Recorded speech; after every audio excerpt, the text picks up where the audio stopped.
Ela tirava o pó de um abajur antigo quando o telefone da sala tocou e a casa inteira pareceu prender a respiração com o som claro.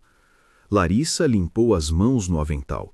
Pensou em ignorar. Sempre pensava. Mas a língua, no fio do som, reconheceu o timbre antes que a razão chegasse. Francês. Por reflexo, pôs o dedo no gancho. A voz do outro lado veio baixa, cortada, como se viesse de um corredor longo. Uma pergunta, um nome pronunciado com leve ênfase, e por um instante tudo ao redor dela ficou pequeno e decidido. O pó na lâmpada, o relógio de parede, as paredes altas da mansão onde ela trabalhava há menos de um ano, nada importava, além daquela sílaba. Larissa respondeu com a mesma língua, sem esforço, como quem lembra uma canção antiga. A conversa durou menos de um minuto. Quando desligou, seu peito estava tão acelerado que por um segundo achou que iria cair de joelhos ali mesmo, no tapete que tantas vezes varrera. Jonas apareceu na porta da sala com um jornal aberto entre as mãos. Ele tinha o hábito de assistir à casa, mais por educação do que por necessidade. Proprietário atento, mas distante. Ao vê-la, o olhar vacilou, não pela voz que ouvira, mas pela reação do rosto dela. Ele via o que quase ninguém via. "Você fala francês?" perguntou, sem autorizar surpresa, mas com curiosidade suficiente para deixar a pergunta pousada no ar. Larissa guardou o aparelho no bolso do avental como se fosse uma coisa perigosa. "Um pouco", disse. Mentira e verdade ao mesmo tempo. Na infância, as palavras francesas tinham sido um refúgio, um segredo bonito entre ela e quem a criou.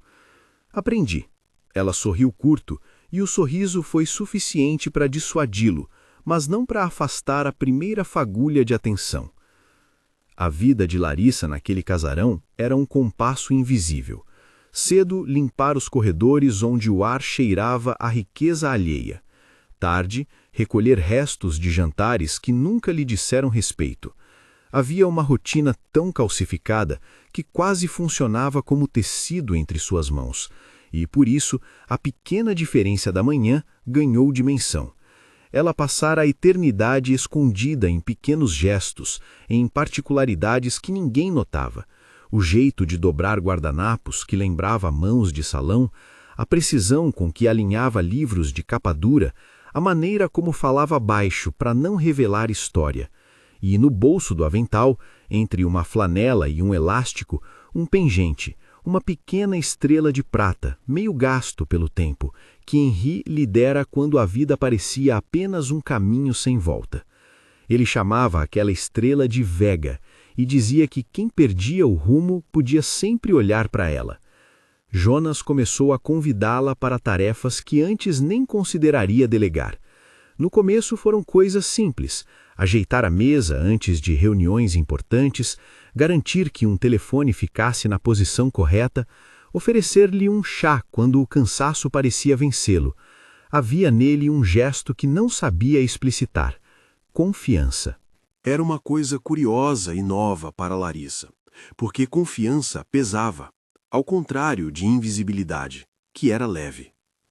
Ela gostava dessa nova gravidade. E, de modo sutil e sem promessas, algo mais começou a acender. Duas trocas de olhares que duravam mais do que o necessário. Um encontro de mãos ao passar a travessa, risos abafados sobre pequenas falhas. Jonas era mais do que o patrão. Era uma presença que lhe lembrava que as pessoas podem começar a reparar. A primeira cena pública em que Larissa participou não foi planejada. A empresa de Jonas organizou um evento institucional, e ele, na pressa, pediu que ela cuidasse de um detalhe: preencher um envelope com cartões de agradecimento e colocá-lo no veludo da mesa principal. Ela o fez com a mesma meticulosidade com que arrumava os quartos. Quando Jonas apresentou a equipe, distraído, chamou-a pelo nome ao agradecê-la. Foi um gesto minúsculo, mas um caça-luz em sua vida. Um fotógrafo do jornal local captou aquele instante. 2 pessoas do lado de fora do palco, a guarda de uma mão no bolso. O sorriso que não precisava de legenda. Na manhã seguinte, Larissa abriu a porta da despensa e encontrou a rua inteira refletida no jornal deixado sobre a mesa da cozinha. Uma foto dela ao lado de Jonas, com legenda diminuta, mas suficiente. Assessora, disseram as letras pequenas. Presença discreta, afirmou a manchete. A mansão inteira tremeu com repercussões que ela não havia previsto. Não era só que o rosto dela agora figurava na página formada por tinta e papel. Era que aquela imagem abria uma porta que pendia entre 2 mundos, o que ela tinha sido e o que fora obrigada a esconder. Notícias chegam com um peso quase físico. Havia mensagens no celular, desconhecidos, curiosos. Havia empregados de companhias vizinhas a cochichar no portão. Havia também o telefonema que nenhum lar desejaria ouvir. Uma voz de timbre velado, mas firme, pronunciando seu nome com uma precisão que parecia calibrada para cortar. Larissa, disse a voz, eu sei onde você está. A primeira ligação de Alexandre veio como um aviso. Não era surpresa que ele a encontrara. Havia maneiras que não dependiam de sorte. O tom, porém, era diferente da lembrança romântica que ela um dia nutrira. A linguagem havia apodrecido, transformada em cálculo. Ele não pediu reconciliação. Em vez disso, trouxe uma oferta embutida em ameaça. Bilhetes, documentos, rumores, detalhes que, se soltos no momento certo, fariam com que Jonas e toda a sua vida corporativa sangrassem o suficiente para destruir reputações, contratos, sonhos. Alexandre queria dinheiro, claro, mas principalmente queria controle.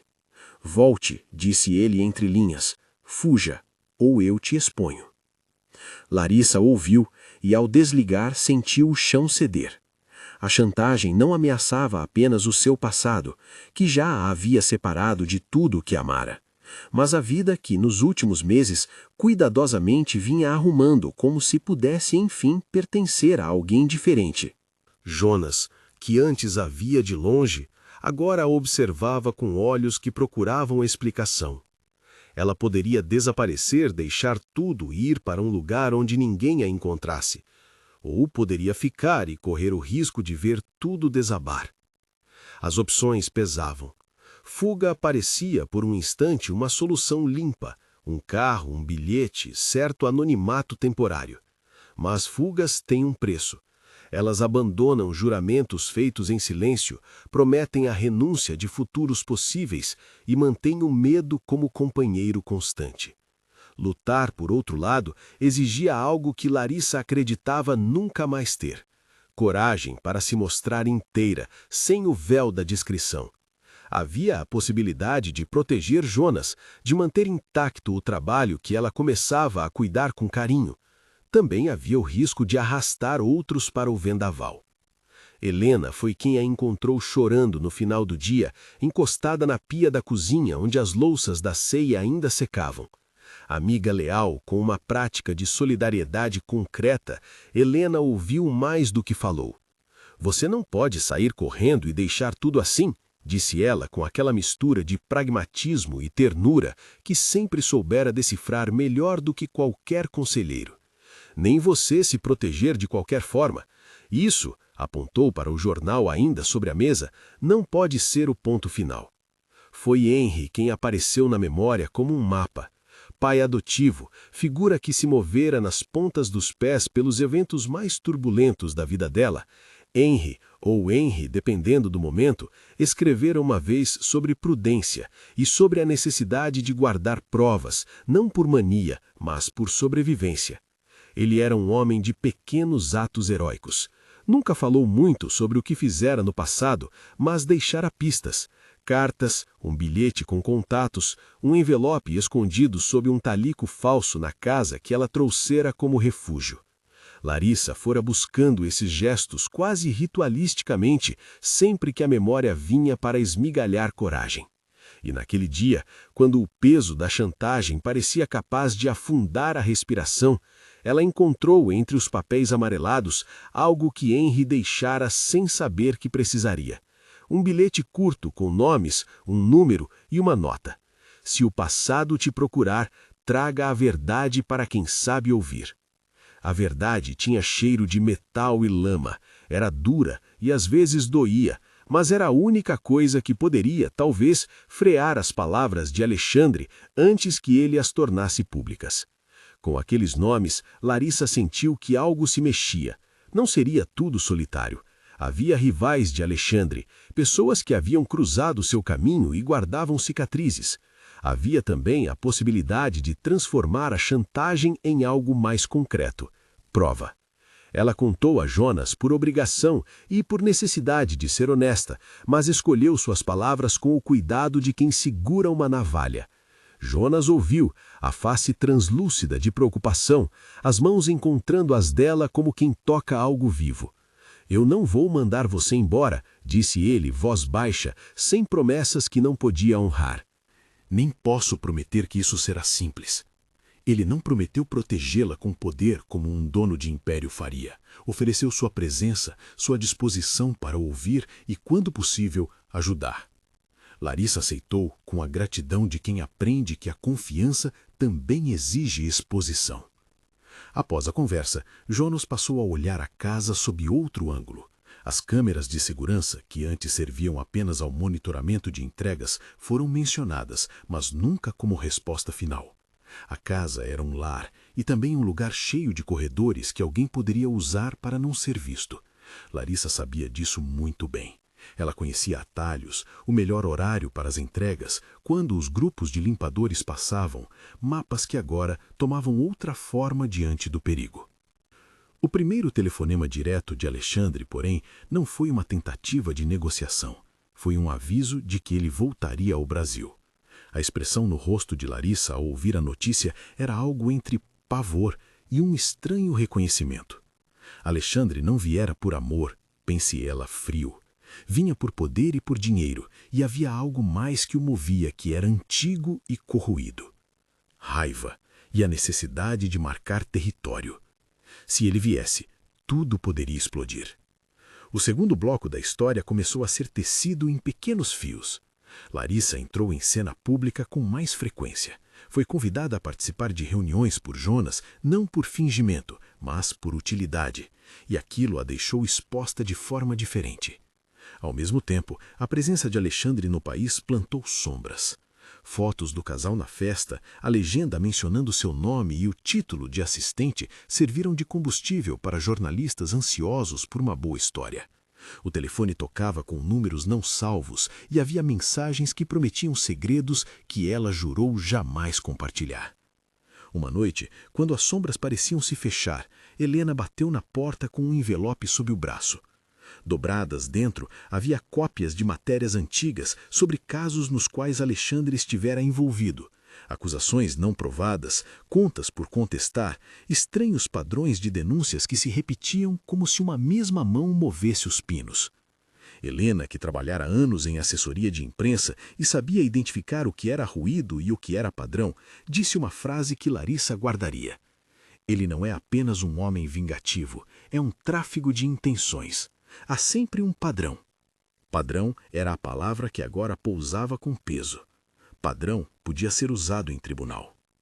A segunda ligação de Alexandre veio diferente, não mais em francês com o tom que parecia datado de outra intimidade, mas em português claro, com a velocidade de quem dá ordens. Você vai colaborar, ou vai ver tudo desabar. Ele sabia nomes, datas, pessoas do passado, tudo reunido num dossiê que poderia derrubá-la, ou pior, atingir Jonas. Ele queria dinheiro, queria exposição, queria posses, mas acima de tudo, queria que ela obedecesse. Larissa passou noites sem conseguir dormir. O passado, que até então vivia como uma sombra doméstica, agora batia na porta e sacudia o corrimão. Recordou momentos da juventude que preferia esquecer. Promessas quebradas, despedidas forçadas, o dia em que escolhera recuar para salvar a quem amava. Em casa, Henry ligou, a voz mais áspera do que de costume. Você não está sozinha, disse. Não faça nada precipitado. Ele ofereceu uma ideia, não grandiosa, mas eficaz.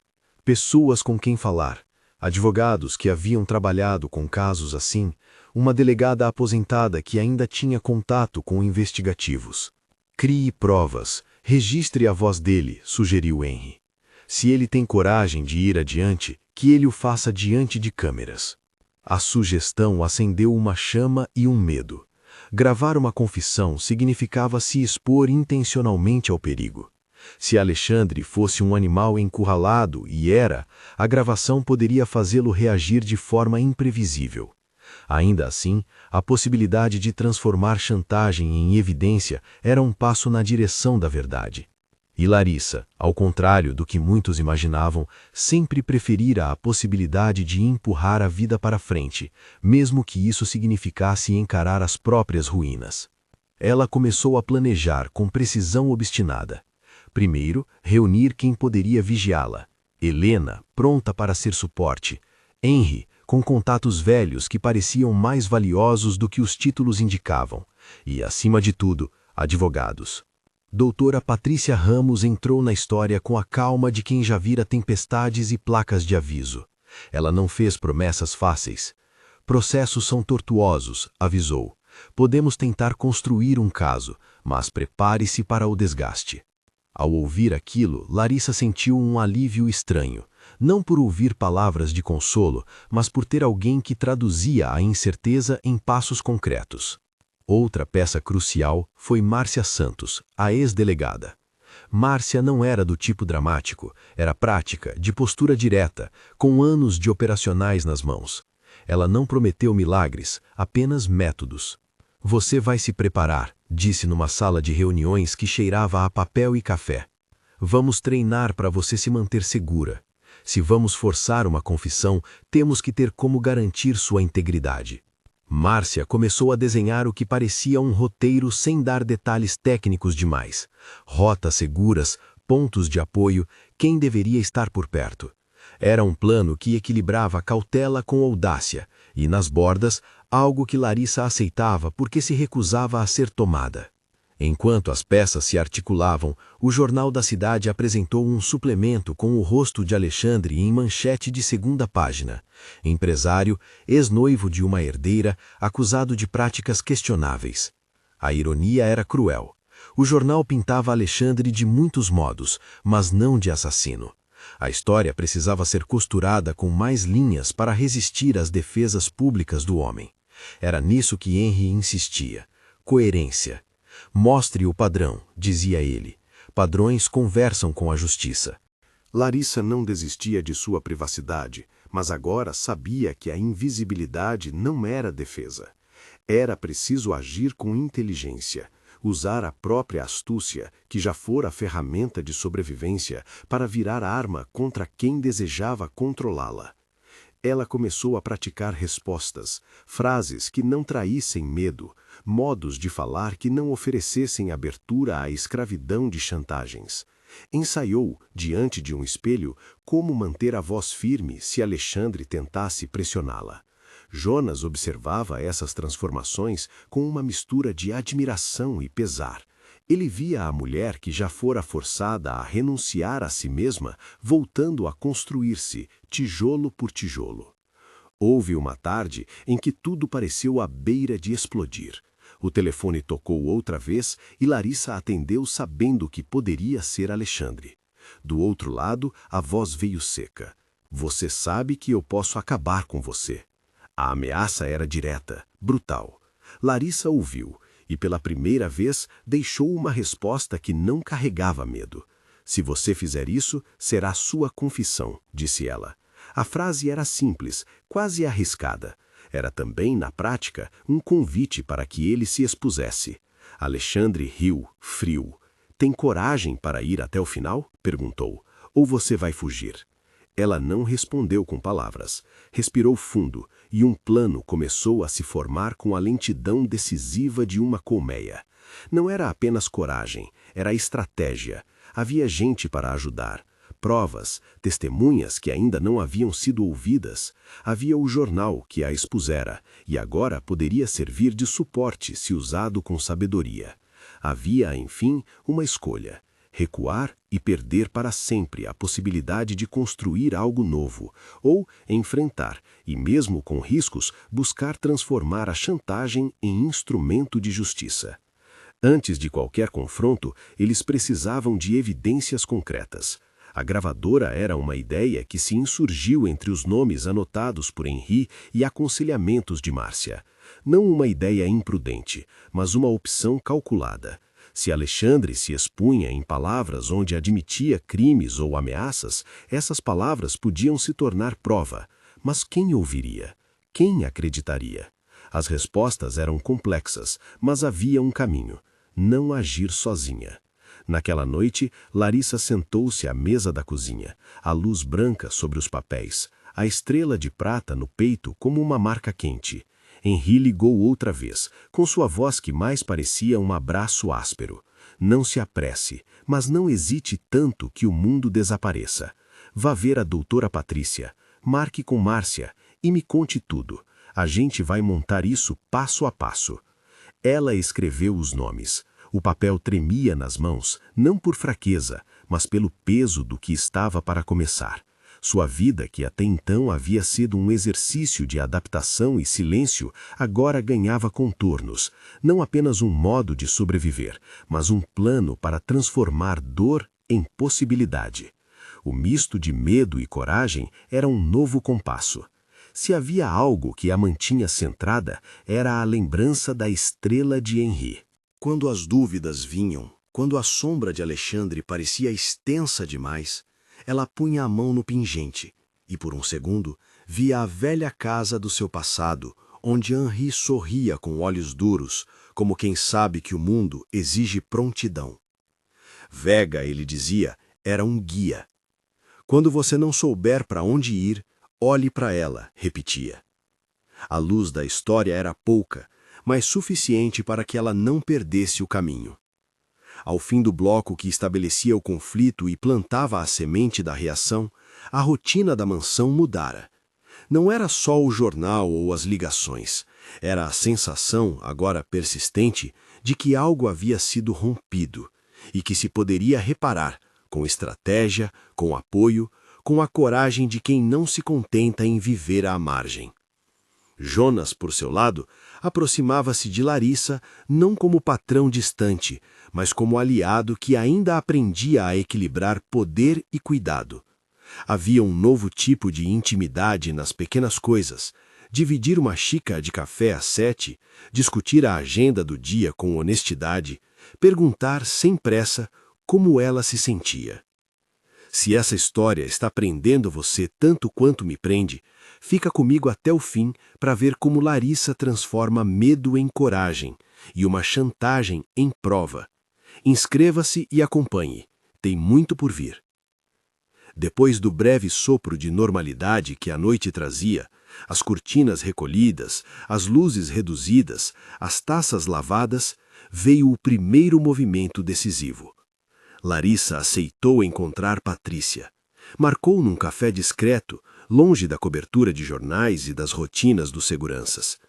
Patrícia apareceu com uma pasta de couro e um olhar que avisava que não perderia tempo com falso heroísmo.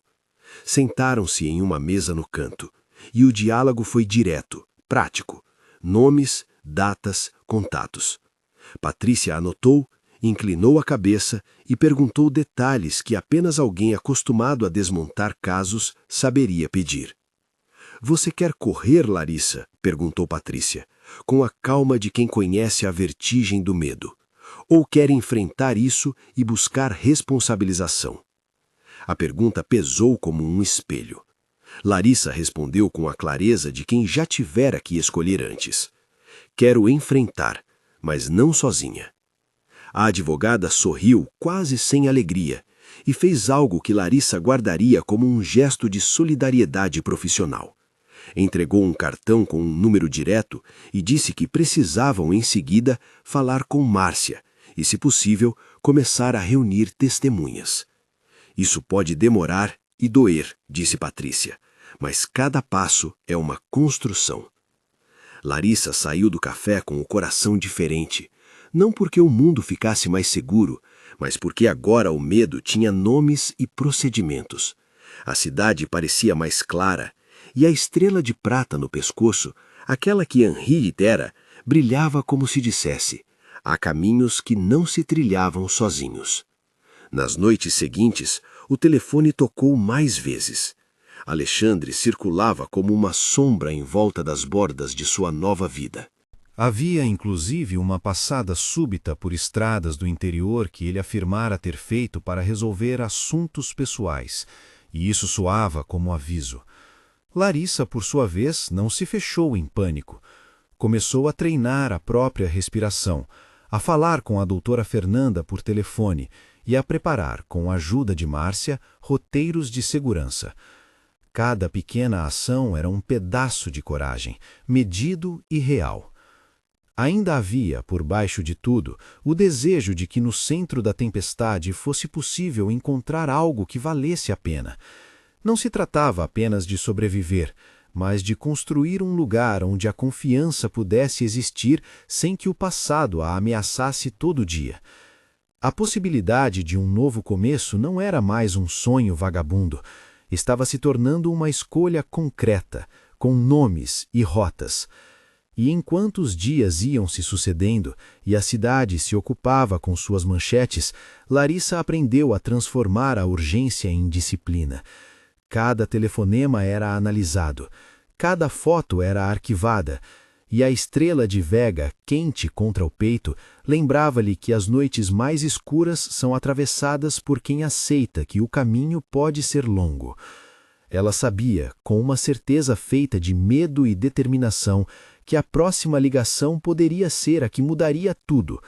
Por isso, quando o telefone tocou novamente naquela semana, ela não atendeu como uma mulher encurralada, mas como alguém que já começara a desenhar um mapa. Ela desligou o telefone com a mão que tremia apenas o suficiente para não deixar que os papéis na mesa se desorganizassem. Quando atendeu pela última vez, não foi a voz de uma mulher acuada quem falou, e sim uma que aprendera a falar com firmeza, frases curtas, sem afago, sem desculpas. Havia um roteiro, sim, mas não aquele ensaiado para fugir. Era um roteiro para enfrentar.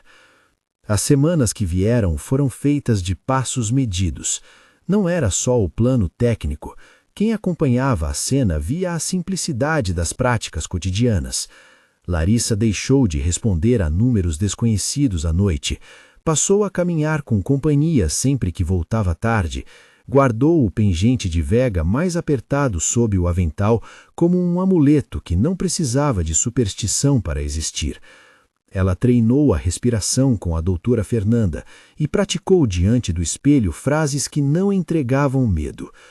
Helena passou a ser a presença imediata, uma mão que sabia o momento exato de oferecer café e o instante certo de calar. Márcia coordenou o esforço com a frieza de quem já vira a violência virar processo. Não havia promessas fáceis no que dizia, havia apenas métodos e pessoas. Policiais antigos do círculo de Márcia foram acionados como apoio remoto. Um veículo com identificação discreta ficou de prontidão numa rua próxima ao hotel escolhido. Patrícia acertou os termos legais para o uso da gravação e as condições de preservação da cadeia de custódia. Henri, quando supôs não ser mais necessário permanecer em silêncio, trouxe à tona um envelope com contatos de alguém que trabalhara por anos nas sombras de tribunais e redações. Tudo isso soava burocrático e perigoso. E era justamente essa mistura que tornava o plano possível. O encontro no hotel foi escrito em minúcias que não precisariam ser expostas para o mundo e que foram discutidas apenas entre aqueles que aceitavam o risco. Larissa sabia que não se tratava de pegar Alexandre de surpresa apenas com coragem. Tratava-se de transformar a fúria dele em palavras registradas, de permitir que a voz que antes tinha sido de condenação se revelasse por si mesma. Era uma armadilha moral, e ela queria que o silêncio da mansão se transformasse em prova. No dia, Larissa saiu de casa como quem vai a um compromisso de trabalho. Escolheu uma roupa que não chamasse a atenção, deixou o pingente sob a blusa e foi com Helena. Jonas havia dito que a acompanharia até certo ponto, mas pediu para ficar fora do foco. Ele queria proteger, não atrapalhar. A caminho do hotel, o ventre lhe doía. Não do medo apenas, mas da antiga sensação de se expor. Ainda assim, quando atravessou a porta giratória do saguão, algo em sua coluna se alinhou. Era quase como se a estrela de Henri devolvesse o breve mapa que ela aprendera a seguir. Alexandre a recebeu como se fosse um prêmio. Sorriso controlado, perfume caro, a postura de quem sempre se acredita no controle da cena. A conversa começou em tom baixo, coloquial. Ele tentava recuperar uma intimidade que, na prática, era possessão. Larissa ouviu, deixou que as primeiras provocações desaguassem como se água batesse em pedra. Ela não reagiu. Propositalmente permitiu que Alexandre se sentisse confortável. Quando o homem falou de dinheiro, de reputação, de contratos que poderiam ruir, ela manteve a calma. As palavras dele fluíam, recheadas de desprezo e ameaça. E quando a conversa tocou no passado, naquele tom possessivo e venenoso, ele escorregou. Repetiu frases, confessou manipulações, admitiu a autoria de páginas de intervenção e, num lampejo, falou com a mesma frieza que usara para arruinar outras vidas. Do bolso interno do casaco, Larissa ativou o dispositivo. Não era um gesto de espetáculo, era um gesto que havia sido aprovado por Patrícia e Márcia. A gravação começou praticamente inaudível para os ouvidos de quem passava, mas suficiente para preservar as palavras que contariam mais tarde. Alexandre, alentado pelo que acreditava ser impunidade, foi afundando nas acusações que ele mesmo costurara. Falou de dossiês, de pagamentos feitos a pessoas que aceitavam calar, de chantagens calculadas, de eliminação de rastros, mas parou sempre antes do crime físico, como se dissesse demais sem dizer o essencial. Aquilo, no entanto, era suficiente para abrir frestas. A conversa escalou. Alexandre percebeu a armadilha quando a voz dela não mudou de submissão para compaixão. Havia finalmente em Larissa uma calma que lhe doía. Ele se levantou, as mãos mostrando impaciência. Queria que ela saísse, que tudo terminasse. Foi então que, movido por ódio, partiu para a intimidação física. Empurrou a mesa, fez aquilo que o corpo de Larissa lembrava de episódios antigos, a tentativa de reduzi-la à medida do medo. Ela não fugiu. Em vez disso, usou a presença de testemunhas que havia combinado com Márcia. A luz do corredor, o som silencioso de passos de um segurança à distância, a certeza de que a gravação registrava cada frase. Alguém tocou a porta e por um segundo Alexandre viu o perigo real. Percebeu que sua fúria poderia ficar documentada e foi para cima dela. O que poderia ter sido um final abrupto transformou-se numa cena de violência contida. Alexandre tentou silenciá-la com mão firme sobre a boca. Larissa reagiu com a força de quem já aprendia a não se ocultar. Seus dedos apertaram o gravador, a respiração de ambos ruidosa no corredor. Do lado de fora, Márcia deu o comando que acionara a equipe. Agora! Portas foram empurradas, vozes de autoridade ecoaram como uma onda. Alexandre tentou em desespero fugir pelo balcão do hotel, mas os seguranças coordenados por Márcia surgiram como uma rede. Ele foi algemado ainda no corredor, com as palavras que dissera gravadas e a tentativa de silenciamento exposta como mais um crime. No instante em que a viatura levou Alexandre, Larissa sentiu um misto de alívio e náusea. A adaga da chantagem fora arrancada, mas o corte ainda doía. Havia também o peso de saber que, a partir dali, nada voltaria a ser como antes. A mansão continuaria a existir, as cortinas continuariam a ser cerradas ao entardecer, mas Larissa era outra. Havia marcas que o tempo limaria, talvez, e outras que serviriam como lembrete. Quando voltou à casa, Jonas a esperava. Ele não fez grandes gestos, apenas a abraçou com uma presença que não quis ser remediadora, apenas humana. Você foi corajosa, disse ele, sem efusões. Para Larissa, aquela palavra soou justa e insuficiente ao mesmo tempo. O inquérito correu com a normal lentidão dos processos que envolvem gente poderosa. A gravação que Patrícia diligentemente certificara foi chave. Não era perfeita, não era uma confissão forense absoluta, mas traçava um padrão. Camille, uma jovem que até então fora apenas uma voz anônima que Henry conhecera, apareceu com documentos que confirmavam encontros e pagamentos. Outras mulheres, encorajadas pela investigação e pelo modo como Larissa enfrentara Alexandre, se apresentaram. O jornal que antes a expusera passou a seguir a história com outro viés. Não mais o espanto pela presença da faxineira na mansão do milionário, mas a crítica de alguém que usara o poder para ferir. A narrativa pública mudou de tom, embora com ruídos e resistência. Enquanto isso, Alexandre tentava reconstruir sua versão. A estratégia da defesa foi queimar a credibilidade das vítimas, insinuou manipulação, questionou memórias, pontuou ausências formais de provas incontestáveis. Deputados e advogados pagos mexeram no jornal e em redes, sugerindo que Larissa buscava fama ou vantagem financeira. Houve meses de desgaste. Patrícia preparou a mulher para cada investida, para cada pergunta que a defesa poderia lançar como lâmina. Doutora Fernanda acompanhou as sessões de terapia, ensinando Larissa a não se deixar arrastar por ataques que tentavam demolir sua verdade. No tribunal, cada sessão foi uma curva dolorosa. Larissa teve de reler sua história na frente de estranhos, falar de coisas que gostava de manter só para ela. Havia dias em que, ao sair do prédio da justiça, a cidade parecia maior e mais fria. Havia momentos de vitória, quando testemunhas corroboravam detalhes, quando documentos provavam transferências, quando a defesa não conseguia sustentar uma narrativa coerente.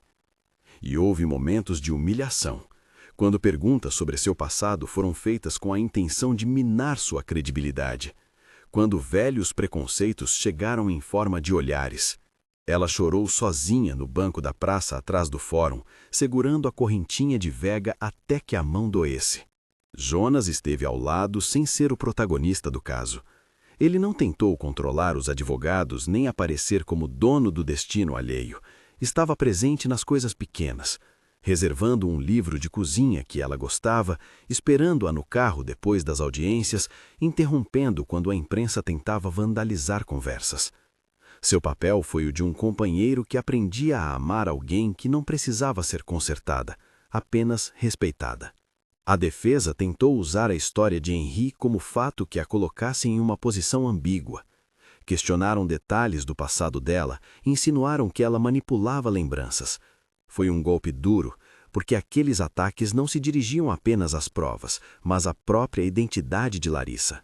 Doutora Fernanda preparou-a para responder sem se submeter ao julgamento moral de quem a ouvia. Patrícia a orientou juridicamente para que as respostas fossem claras e objetivas. Não dê palco ao que não interessa, disse a advogada. Construa seu relato. As lacunas são do outro lado. O ponto onde a história virou foi a entrada de outras vítimas e documentos que comprovavam transferências de serviços que Alexandre pagara a terceiros para manter silêncio. Uma contabilidade discreta, mas suficiente para mostrar um padrão. Havia também fotos, e-mails, mensagens que indicavam sempre o mesmo mecanismo: controle, ameaça, manipulação. Camille, no seu dia de testemunho, falou com a voz que pareceu pequena, mas que cresceu à medida que se centrava. Disse o que aconteceu, sem drama, com a firmeza de quem buscava não vingança, mas justiça. Ao final do depoimento, a sala inteira ficou num silêncio que era quase reverente. Ainda assim, o tribunal não foi um caminho linear. A defesa pediu perícias, tentou desqualificar gravações, defendeu que os termos utilizados eram interpretações. O juiz, porém, surpreendeu ao manter a discussão sobre a validade do material, privilegiando a coleta de testemunhos e a coerência dos fatos. A imprensa fez de cada sessão um desfile de versões. O cabelo dela foi comentário de colunistas. A roupa que usara num dia foi manchete.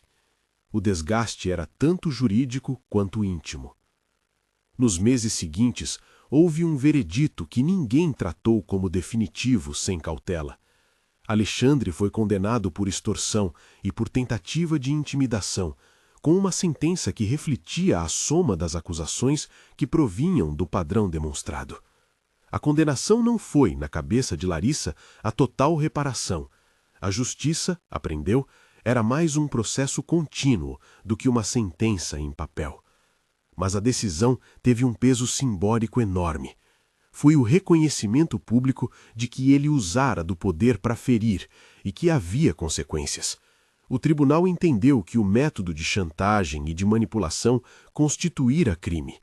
A defesa recorreu, como era de se esperar.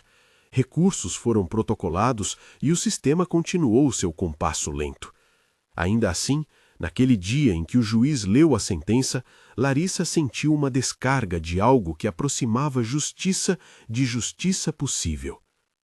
A notícia da condenação não varreu as feridas. Houve depois uma sequência de horas de recolhimento. Larissa passou dias em que nada queria além do silêncio das coisas domésticas. Doutora Fernanda acompanhou o processo pós-veredito com sessões que visavam não apenas consolidar a vitória jurídica, mas trabalhar o que a experiência aliara: vergonha, raiva, desconfiança no próprio corpo. Terapia significou aprender a ter sono sem vigiar cada ruído, a deixar a mão do marido não ser um lembrete daquilo que foi violado, mas uma presença que podia ser boa. O tempo foi forjando pequenas rotas de cura. Jonas e Larissa conversavam com menos pressa, com menos tentativas de conserto apressado. Começaram com encontros curtos, um café antes do trabalho, uma caminhada sem destino no domingo. A reconquista da confiança não veio em dias grandiosos, veio em repetições. Jonas aprendeu a perguntar sobre limites e a respeitá-los, sem tomá-los como rejeição. Larissa aprendeu a pedir ajuda sem sentir que ceder era uma derrota. Havia noites em que o medo ressurgia, um som que lembrava passos, uma corrida de notícias que fazia seu peito apertar, e nesses momentos doutora Fernanda a segurava com palavras, com técnicas e a lembrava de que trauma era um processo e não uma sentença. Helena organizou um pequeno encontro entre mulheres que de diferentes maneiras cruzaram caminhos semelhantes ao de Larissa. Não era uma câmara de dor, mas uma rede de trocas, onde histórias eram contadas e escutadas sem sensacionalismo. Camille e outras mulheres, algumas com rostos marcados pelo cansaço do processo, encontraram um jeito de apoiar e ser apoiadas. Juntas, conversaram sobre o que ajudara: terapia, orientação jurídica, apoio financeiro, mesmo que temporário. A ideia de ajudar outras pessoas nasceu dessas mesas simples, e foi ali que a semente da fundação começou a tomar forma. Henri ficou doente nas semanas que sucederam o veredito. A velhice vinha com uma lentidão que a todos surpreendia. Ele foi ao hospital algumas vezes, e Larissa esteve com ele segurando a mão enrugada que por décadas lhe indicara um norte. Em uma madrugada calma, depois de conversas rasas e de lembranças de dias que ele às vezes confundia, Henri faleceu. Não houve cena trágica, apenas um encolher de ombro suave e um sorriso que parecia dizer que ela estava no caminho. A dor foi profunda. Henri fora a luz que por muito tempo mantivera acesa a possibilidade de resistência. No velório, gente que nem ela conhecia veio para prestar homenagem ao homem que, diziam, ensinara a resiliência. Jonas ficou ao lado de Larissa e, quando ela chorou, foi capaz de ser simplesmente presente. Naquela noite, Larissa segurou a estrela de Vega e a pressoria contra o peito, como se guardasse não apenas a memória dele, mas a promessa de que ela não estaria sozinha para sempre. A fundação, que nasceu meses depois, recebeu o nome de Vega, não por vaidade, mas por memória. O que começou como uma pequena iniciativa para ajudar mulheres a terem acesso a suporte jurídico e psicológico, cresceu devagar, com doações modestas, trabalho voluntário e, principalmente, testemunhos que atraíam solidariedade. Helena coordenou projetos, Camille participou de grupos de escuta, doutora Patrícia assessorou questões legais de forma pro bono quando possível. O objetivo não era fazer ruído, mas construir um lugar onde as pessoas pudessem ter pelo menos alguém disposto a ouvir. O relacionamento com Jonas ganhou outra forma. Eles decidiram casar-se não como um ato de consagração pública, mas como um momento íntimo entre pessoas que escolheram permanecer. O pedido foi simples, um livro de receitas e um bilhete escrito com uma letra que tremia.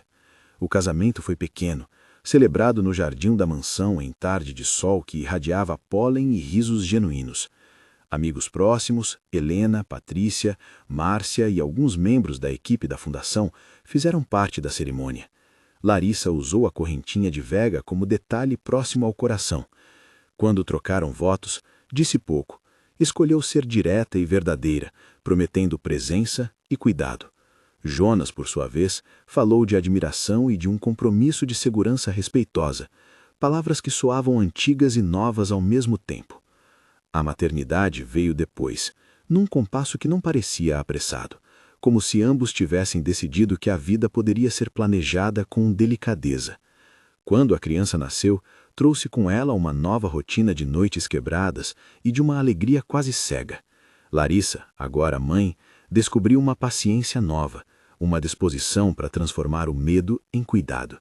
Havia horas em que ela se via olhando a criança dormir e sentia que tudo o que havia suportado podia, talvez, ter servido para construir algo sólido. Vega, pendurada no pequeno berço, era a estrela de quem ensina a olhar em frente. A fundação cresceu. As iniciativas se multiplicaram. Ofereceram grupos de apoio, cursos sobre orientação jurídica básica, capacitação para profissionais que lidavam com sobreviventes. Larissa não foi imagem de capa frequência, preferia trabalhar nas pontas, fazendo com que a máquina funcionasse. Mas às vezes aceitava falar em público. Numa dessas vezes, disse poucas palavras, sem buscar holofotes. Não existe uma única forma de coragem, afirmou. Existem formas de resistência que começam com uma conversa no café, com um telefonema para um advogado, com um abraço de uma amiga. A plateia ouviu com atenção. Alguns vieram depois para agradecer. Outros pediram orientações práticas. A estrela de Vega apareceu em material da fundação como símbolo de guia, não de salvador. Houve, contudo, momentos de retorno de sombras. Recursos da defesa ainda rodaram por cassações e apelos. Alexandre, atrás das grades, inicialmente fez tentativas por liminares. Houve audiências que reabriram feridas. Algumas decisões recuaram, outras permaneceram. Para Larissa, o processo judicial permaneceu como um terreno técnico em que se aprendia a não depositar toda a segurança. A justiça mostrou-se, como sempre, menos como destino final e mais como uma série de etapas. Ainda assim, a condenação fora um marco que possibilitara não só reconhecimento, mas a abertura de um diálogo público sobre abuso de poder. O público, que um dia a chamara de assistente surpresa, aprendeu a chamá-la pelo nome. Nos primeiros meses, as redes sociais foram campo de batalha. A partir da condenação e do trabalho consolidado com a fundação, a narrativa pública mudou. Os colunistas que antes tratavam o assunto com superficialidade passaram a repercutir o tema com mais responsabilidade. Isso trouxe a Larissa, certa vez, a uma reportagem que destacava a importância do apoio comunitário. Ela leu, sorriu e desligou o rádio. Não era confortável ser notícia contínua, mas via no eco das palavras a chance de que outras pessoas não tivessem de enfrentar o caminho sozinhas. O tempo foi costurando pequenos rituais. Jonas e Larissa inventaram um domingo de galetes francesas, uma lembrança da língua que mudara a vida dela no primeiro telefonema. Helena foi madrinha de batismo da criança. Camille trabalhou na oficina de empoderamento da fundação. Doutora Patrícia continuava a oferecer consultoria legal para casos onde era possível. Márcia participou de mesas de debate sobre violência contra mulheres, compartilhando a experiência de investigação sem expor detalhes que pudessem violar a dignidade das vítimas. Houve ainda noites em que Larissa acordava assustada. O trauma não se curou como quem remove uma mancha. Ele entrou em camadas que de vez em quando exigiam limpeza. Doutora Fernanda apresentou técnicas e Larissa aceitou, sem pressa, aprender a lidar com memórias intrusivas. Fez exercícios de grounding, aprendeu a nomear sensações antes de reagir, permitiu que as noites de insônia fossem interrompidas por um café na mesa da cozinha com Jonas. Ao longo do tempo, essas noites foram se tornando menos frequentes. A cura não foi linear, foi uma tessitura de vitórias pequenas. Anos depois, já com a fundação funcionando com gente sólida e a criança correndo do jardim como se o mundo fosse lugar seguro, Jonas e Larissa voltaram a olhar as fotos de quando ela fora capa de jornal. Fotos antigas que agora pareciam começarem outras histórias. Ela as guardou num álbum que chamei de Coisas que Sobrevivi. Não havia nela gesto de vitimização. Havia uma sequência de decisões tomadas por alguém que no passado aprendera a se esconder. Era, sobretudo, um arquivo de coragem cotidiana. Numa noite clara, quando o céu mostrava a permanência de estrelas que nem sempre se distinguem, Larissa subiu ao telhado da casa com a criança adormecida nos braços. Ela olhou para Vega, brilhando como um ponto firme no infinito. Sentiu por um momento a presença de Henri. O vento trouxe memórias de conversas calmas e de instruções sem dramatismo. A estrela não prometia absoluta proteção. Prometia direção, e para alguém que passara tanto tempo indo por atalhos de sobreviver, a promessa de uma direção era o mesmo que receber de volta a possibilidade de caminhar com menos medo. No fim, talvez o que mais permanecesse fosse a ideia de que coragem e vulnerabilidade não eram opostas, mas faces da mesma moeda. Ela aprendera que mostrar a própria história podia custar caro, que o peso das palavras em tribunal poderia machucar tanto quanto aliviar. Aprendera também que apoio não é substituto de justiça, mas é parte fundamental dela. E se havia algo que Jonas e Larissa queriam ensinar à filha, era isso, que pedir ajuda não é fraqueza, é uma estratégia de vida.